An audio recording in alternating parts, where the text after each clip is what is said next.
ਤੁਸੀਂ ਗੱਲ ਕਰ ਰਹੇ ਹੋ ਛਾਂਟੀ ਦੀ ਤੇ ਰੰਧਾਵਾ ਸਾਹਿਬ ਮੈਂ ਤੁਹਾਨੂੰ ਇੱਕ ਲਿਸਟ ਜਾਰੀ ਕਰੂੰਗਾ ਕੱਲ ਨੂੰ।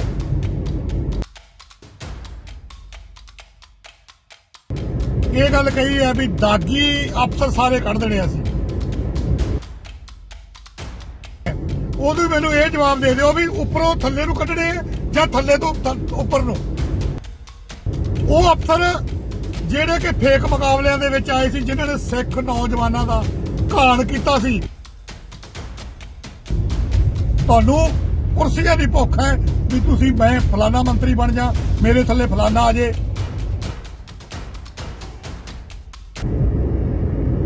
ਸਤਿ ਸ਼੍ਰੀ ਅਕਾਲ ਪੰਜਾਬੀਓ, ਵਾਹਿਗੁਰੂ ਜੀ ਕਾ ਖਾਲਸਾ, ਸ੍ਰੀ ਵਾਹਿਗੁਰੂ ਜੀ ਕੀ ਫਤਿਹ। ਜੈ ਭੀਮ, ਜੈ ਭਾਰਤ, ਜੈ ਗੁਰਦੇਵ ਜੀ।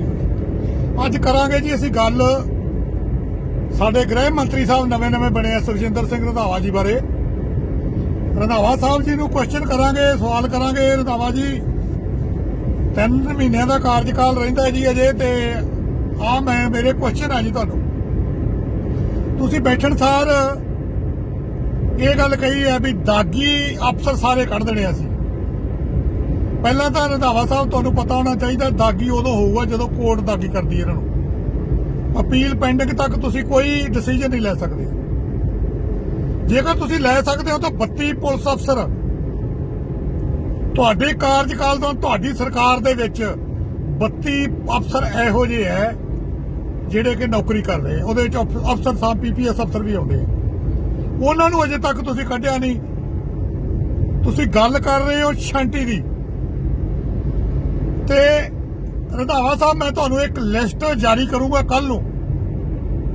32 ਪੁਲਿਸ ਅਫਸਰ ਉਹਨਾਂ ਦੀ ਜਿਹੜੇ ਡਿਊਟੀ ਕਰ ਰਹੇ ਆ, ਤੇ 145 ਅਫਸਰ, ਉਹ 145 ਆਈਪੀਐਸ ਪੀਪੀਐਸ ਉਹ ਅਫਸਰ ਜਿਹੜੇ ਕਿ ਫੇਕ ਮੁਕਾਬਲਿਆਂ ਦੇ ਵਿੱਚ ਆਏ ਸੀ, ਜਿਨ੍ਹਾਂ ਨੇ ਸਿੱਖ ਨੌਜਵਾਨਾਂ ਦਾ ਘਾਣ ਕੀਤਾ ਸੀ।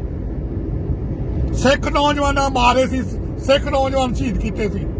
145 ਅਫਸਰਾਂ ਦੀ ਉਹ ਲਿਸਟ ਹੈ ਮੇਰੇ ਕੋਲੇ, ਤੇ ਉਹਨਾਂ ਦਾ ਸਟੇਟਸ ਮੈਂ ਜਿਹੜਾ ਚੈੱਕ ਕੀਤਾ 2001 ਦਾ ਸਟੇਟਸ ਉਹੀ ਸਟੇਟਸ ਹੈ, ਕੋਈ ਸਟੇਟਸ ਨਹੀਂ ਬਦਲਿਆ ਉਹਦਾ। ਉਸ ਤੋਂ ਬਾਅਦ ਕੋਈ ਕਾਰਵਾਈ ਨਹੀਂ ਹੋਈ। ਹਿਊਮਨ ਰਾਈਟਸ ਕੌਂਸਲ ਪੰਜਾਬ ਦੇ ਵਿੱਚ ਪੈਂਡਿੰਗ ਆ ਸਾਰੀਆਂ ਕੰਪਲੇਂਟਾਂ। ਇਹ ਕੀ ਤੁਸੀਂ ਉਹ ਕੱਢੋਗੇ? ਹੁਣ ਮੈਂ ਇੱਕ ਚੀਜ਼ ਤੁਹਾਨੂੰ ਸਵਾਲ ਹੈ ਵੀ ਜਿਹੜੀ ਤੁਸੀਂ ਛਾਂਟੀ ਕਰਨੀ ਹੈ, ਕੋਈ ਆਫੀਸਰ ਕੱਢਣੇ ਹੈ, ਉਦੋਂ ਮੈਨੂੰ ਇਹ ਜਵਾਬ ਦੇ ਦਿਓ ਵੀ ਉੱਪਰੋਂ ਥੱਲੇ ਨੂੰ ਕੱਢਣੇ ਜਾਂ ਥੱਲੇ ਤੋਂ ਉੱਪਰ ਨੂੰ।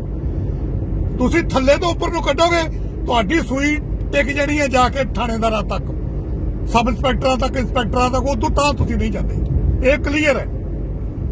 ਬਾਕੀ ਜੇਕਰ ਤੁਸੀਂ ਇੰਨਾ ਹੀ ਸਾਫ਼ ਸੁਥਰਾ ਕੰਮ ਚਾਹੁੰਦੇ ਹੋ ਵੀ ਵਧੀਆ ਸਿਆਸਤ ਕਰਨੀ ਹੈ, ਅਸੀਂ ਵਧੀਆ ਇਨਸਾਫ ਦੇਣਾ ਲੋਕਾਂ ਨੂੰ, ਫਿਰ ਐਡਵੋਕੇਟ ਜਨਰਲ ਤੇ ਡੀਜੀਪੀ ਪੰਜਾਬ ਨੂੰ ਬਾਰ-ਬਾਰ ਬਦਲਣ ਦੀਆਂ ਗੱਲਾਂ ਕਿਉਂ ਕਰਦੇ ਹੋ?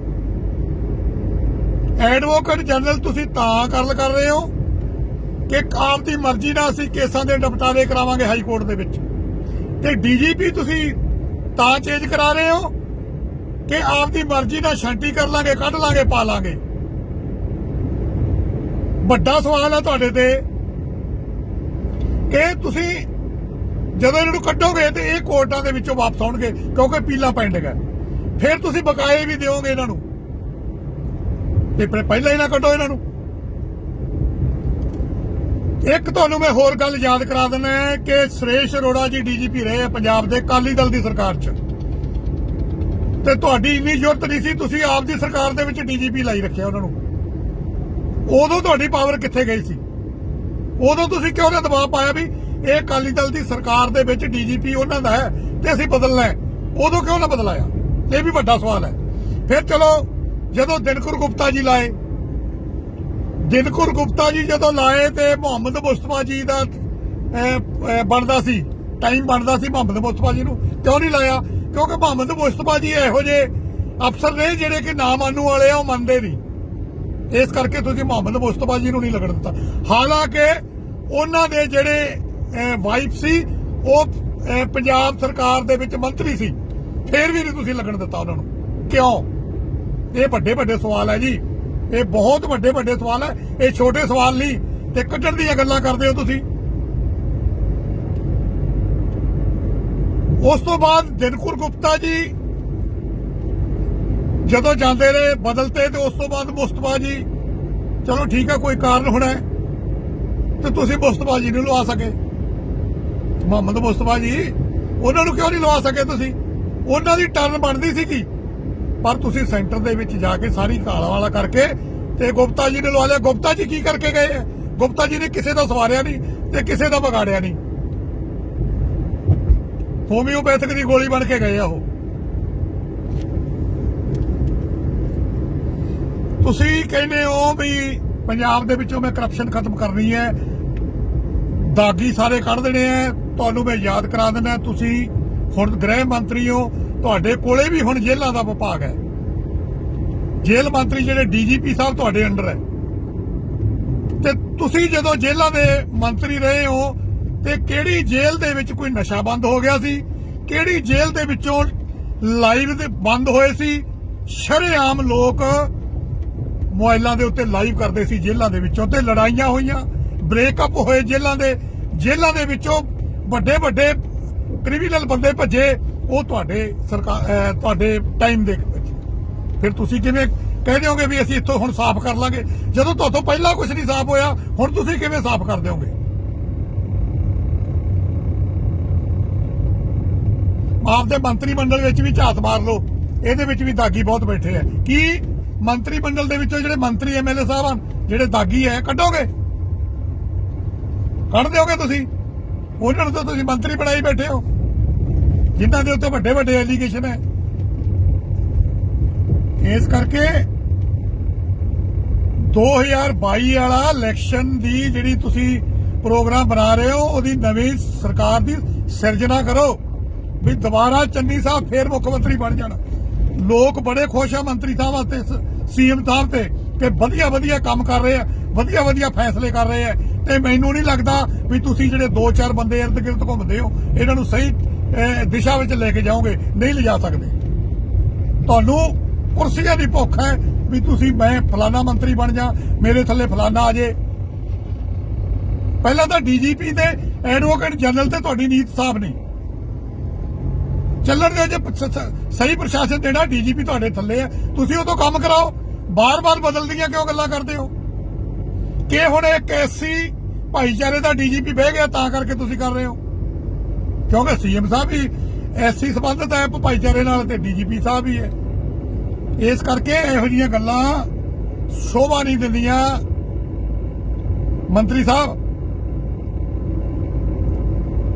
2001 ਦਾ ਸਟੇਟਸ ਹੈ ਤੁਹਾਨੂੰ ਕੱਲ ਨੂੰ ਲਿਸਟ ਵੀ ਪਾ ਦੂੰਗਾ ਮੈਂ ਉਹਦੇ ਚ 145 ਅਫਸਰ ਆਉਂਦੇ ਆ ਜਿਹੜੇ ਕਿ ਫੇਕ ਮੁਕਾਬਲੇ ਕੀਤੇ ਸਿੱਖ ਨੌਜਵਾਨਾਂ ਦੀ ਘਾਣ ਕੀਤਾ ਉਹਨਾਂ ਨੇ ਨੌਜਵਾਨੀ ਦਾ ਉਹਨਾਂ ਦੀ ਲਿਸਟ ਮੇਰੇ ਕੋਲੇ ਪਈ ਹੈ ਮੈਂ ਤੁਹਾਨੂੰ ਪਾ ਦੂੰਗਾ ਫਿਰ ਤੁਸੀਂ ਵੇਖਿਓ ਇਹਦੇ ਤੇ ਕੀ ਸਟੈਂਡ ਆ ਤੁਹਾਡਾ ਕਿਉਂਕਿ ਜਿਹੜੇ ਤੁਸੀਂ 145 ਅਫਸਰ ਆ ਆਈਪੀਐਸ ਪੀਪੀਐਸ ਉਹਨਾਂ ਦੇ ਵਿੱਚ ਰੰਧਾਵਾ ਸਾਹਿਬ ਹੋ ਸਕਦਾ ਤੁਹਾਡੇ ਵੀ ਬਹੁਤ ਨਜ਼ਦੀਕ ਤੇ ਤੁਹਾਡੇ ਚੇਤੇ ਅਫਸਰ ਉਹਨਾਂ ਦੇ ਵਿੱਚ ਹੋਣਗੇ ਕੀ ਕੱਢੋਗੇ ਉਹਨਾਂ ਨੂੰ ਕੱਲ ਲਿਸਟ ਪਾ ਦਿੰਦਾ ਮੈਂ ਚੈਨਲਾਂ ਦੇ ਉੱਤੇ ਵੀ ਲਿਸਟ ਦੇਵਾਂਗਾ ਮੈਂ ਵੀ ਇਹਨਾਂ ਦੇ ਵੀ ਇਹ ਦਾਗੀ ਆ ਕੱਢੋ ਇਹਨਾਂ ਨੂੰ ਤੁਹਾਡੀ ਸਰਕਾਰ ਦੇ ਵਿੱਚ ਸਬ ਇੰਸਪੈਕਟਰ ਦਾ ਪੇਪਰ ਲੀਕ ਹੋ ਗਿਆ ਕੋਈ ਸਟੈਂਡ ਆ ਤੁਹਾਡਾ ਦੱਸੋ ਕੈਂਸਲ ਹੋ ਗਈ ਭਰਤੀ ਹੁਣ ਤੁਸੀਂ ਇੱਕ ਪਾਸੇ ਤਾਂ ਬੇਰੁਜ਼ਗਾਰੀ ਖਤਮ ਕਰਨ ਦੀ ਗੱਲ ਕਰਦੇ ਹੋ ਤੇ ਇੱਕ ਪਾਸੇ ਤੁਸੀਂ ਕਰ ਰਹੇ ਹੋ ਲੀਕ ਹੋ ਰਿਹਾ ਤੁਹਾਡੀ ਸਰਕਾਰ ਦੇ ਵਿੱਚ ਪੇਪਰ ਲੀਕ ਕਿਵੇਂ ਹੋ ਗਿਆ ਕੇਸ ਰਜਿਸਟਰ ਕਰੋ ਕਿਤੋਂ ਪੇਪਰ ਲੀਕ ਹੋਇਆ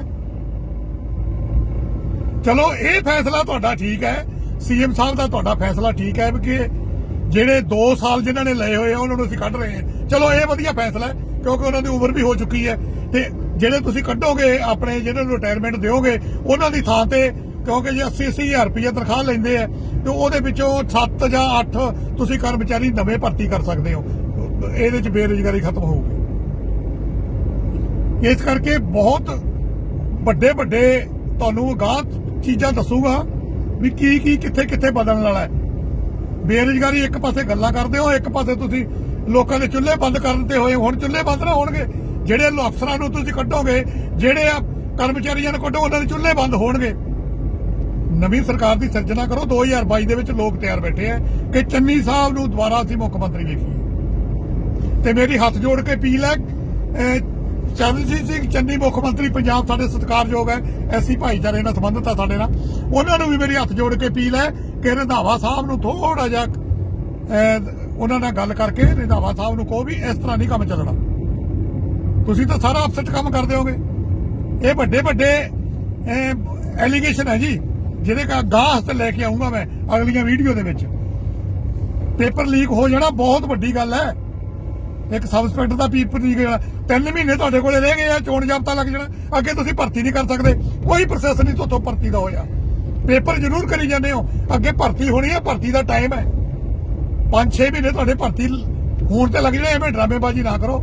ਇਸ ਕਰਕੇ ਮੈਂ ਦੁਬਾਰਾ ਫੇਰ ਅਪੀਲ ਕਰਦਾ ਸਾਡੇ ਸੀਐਮ ਸਾਹਿਬ ਪੰਜਾਬ ਨੂੰ ਕਿ ਰੰਧਾਵਾ ਸਾਹਿਬ ਨੂੰ ਥੋੜਾ ਜਿਹਾ ਰੋਕ ਕੇ ਚੱਲੋ, ਤਾਂ ਕਿ ਅਗਲੇ ਸਾਡੀ 2022 ਦੇ ਵਿੱਚ ਸਰਕਾਰ ਦੀ ਸਿਰਜਣਾ ਹੋ ਜਾਏ। ਵਾਹਿਗੁਰੂ ਜੀ ਕਾ ਖਾਲਸਾ, ਸ੍ਰੀ ਵਾਹਿਗੁਰੂ ਜੀ ਕੀ ਫਤਿਹ।